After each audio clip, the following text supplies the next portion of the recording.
Good Thursday evening, Internet friends. I'm Chief Meteorologist Mike Everett here in the King 5 studios, and we are talking about chilly tranquility. I think that kind of covers it. It has been cold. If there was one silver lining this morning, temperatures were slightly above freezing, but we've been riding that below freezing mark for pretty much the entire week here. We'll talk about that. I've got the latest on what Nicole is doing in Florida, and I've got your Seahawks forecast. They're in Munich this weekend. Yeah, it's kind of weird, but it's also going to be kind of awesome. Let's dig right in here. This is what we're looking at as far as our headlines go. We have got that chilly tranquility. Now, there is a system that's going to try and push in along the coast tomorrow, but really it's going to get denied by high pressure. I'll show you how that works. It's going to head down south. We'll get some spotty showers south and west on Friday, maybe some light, and I do mean very light snow in the mountains, about an inch or so.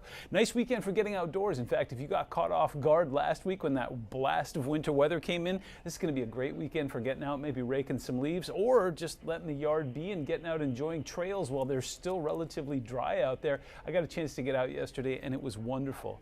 Here's a look from SeaTac tonight where things are looking pretty good, but as I mentioned, it is cold. Temperatures running well below average by day and by night. High was 46 today, 53 is the 30-year average there.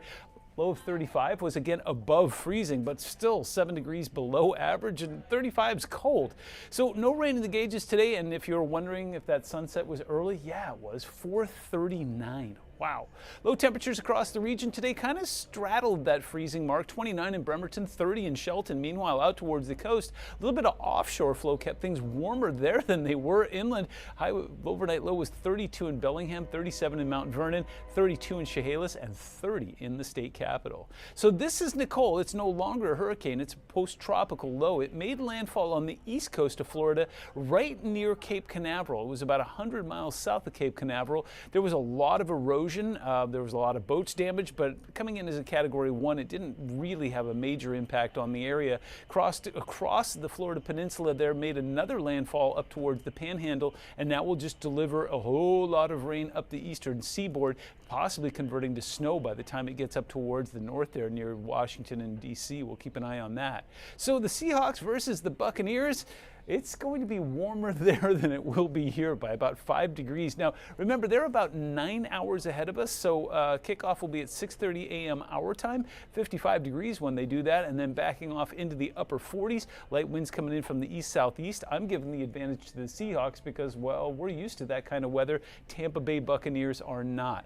So take a look at this. See that big blue H in the middle of your screen? That is a ridge of high pressure. So overnight tonight, there's a system that's pushing in, and if it was last week, well, it would be moving in and bringing rain and snow our way. But look at that high pressure. It's almost like a billiard shot, right? You see that high pressure bounce off towards the east. You see that low pressure start to slide down towards the south. So we get a little bit of rain in the early morning hours. Another system tries to pass through on Sunday. All we get out of the deal is some cloud cover. It doesn't look like it brings any rain or mountain snow our way at all. Here's another way of looking at it as we take a look from space here. This is what the forecast models are saying, is that once again, there is moisture out there. It's just not coming our way. Well, that high pressure blocking pattern's in place.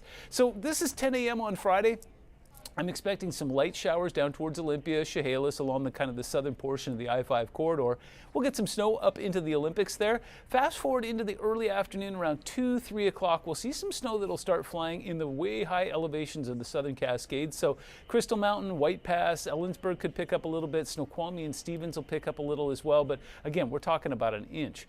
Go to Saturday morning. I'm calling this the big reveal. That system moves out of here. High pressure reestablishes itself. You're going to see clear skies and cool temperatures. So again, get out, rake some leaves, go take a hike, just go outside and stare at the sun for a bit if you feel like it, because you're going to be able to. Now, Sunday we've got some cloud cover that'll pass through, but by the time we get into the evening hours, it will have already passed through and down towards the south, and those skies will clear once again. Overnight lows tonight will be slightly cooler than they were last night. In fact, it looks like more of us will either be at or slightly below the freezing mark. 29s from Shelton all the way through Olympia down towards Chehalis. Some mid-30s, Forks and Hoquiam. We'll see some freezing temperatures in Bellingham and in Mount Vernon. Oak Harbor will get a balmy 36, same along with Port Angeles. Temperatures across the region to round out the work week will look a little bit like this. Again, some light shower chances off to Port Angeles where it'll be in the mid-40s. Bellevue and Renton with, a steamy 50 degrees. Down towards the south, we'll see 48 in Eatonville, 47 in Shelton. 47 is also your number in Lakewood and Yelm. Off towards the coast, we'll take a run at 50, but we'll get stopped short in the upper 40s from Forks all the way through Long Beach.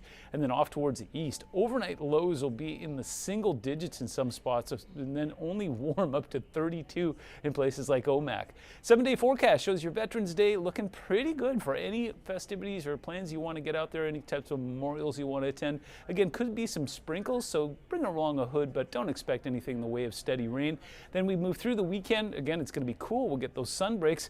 I'm especially excited about Monday and Tuesday because it looks like we'll just get clear blue skies and lots of sunshine and temperatures that will warm into the 50s. So that's basically it in a nutshell. We are stuck in this kind of benign pattern where it's not stormy, and for this we are grateful, but it is also unusually cool, and it looks like it's going to stay that way. Long-term patterns suggest that maybe as we go towards the second half of next week and into the weekend, we could see this pattern finally break down and allow some storm activity to move in. But in the meantime, we can get out and play or get some yard work done or literally anything we want to do as long as we're bundled up. That's your Thursday night internet forecast. I'm Chief Meteorologist Mike Everett here in the King 5 studios. Stay warm, stay safe, and as always, keep looking up.